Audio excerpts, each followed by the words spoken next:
بھاول نگر سے ہمارے نمائندہ حسن حمید قریشی کی رپورٹ کے مطابق ہارون آباد ڈاکٹر مظہر اقبال ایم پی اے مسلم لیگ نون حلقہ 243 پی پی نے ریسکیو 1122 کے دفتر میں تقریب میں شرکت کی۔ تقریب میں پنجاب حکومت کی جانب سے جدید 2 ایمبولینس ہارون آباد کے لیے اور 1 عدد ایمبولینس فقیر والی کو فراہم کی گئی۔ ڈاکٹر مظہر اقبال نے کہا، مسلم لیگ نون خدمات کی سیاست پر یقین رکھتی ہے اور آئندہ بھی حلقہ کے مسائل حل کرتے رہیں گے۔ کارکنان اور علاقہ مکینوں نے شکریہ ادا کیا۔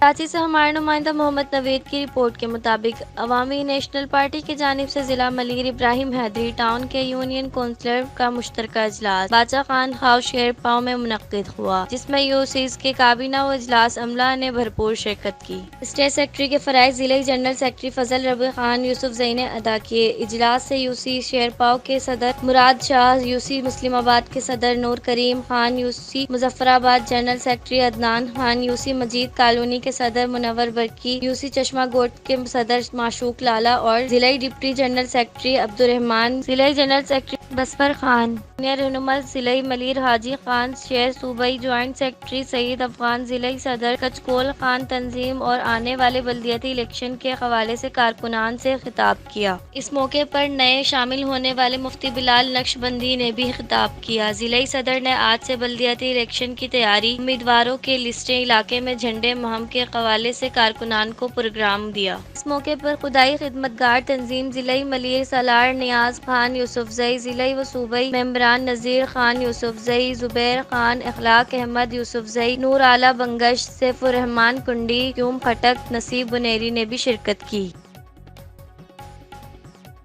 بھاول نگر سے ہمارے نمائندہ حسن حمید قریشی کی رپورٹ کے مطابق دفتر جماعت اسلامی بھاول نگر میں تقریب رہنمائی انتخابی نشان ترازو منعقد ہوئی۔ امیر جماعت اسلامی ضلع بھاول نگر ولید ناصر چودھری نے شرکت سے خطاب کرتے ہوئے کہا کہ جماعت اسلامی آئندہ کسی سیاسی اتحاد کے حصہ نہیں بنے گی، ہم ترازو کے نشان سے الیکشن میں حصہ لیں گے۔ تقریب میں امیر شہر عمر خان، امیر تحصیل حافظ عبدالغفار، امیدوار پی پی 239 سعید مسعود اقبال شاہ اور امیدوار پی پی 240 انجینئر گلزار احمد اور دیگر کارکنان شامل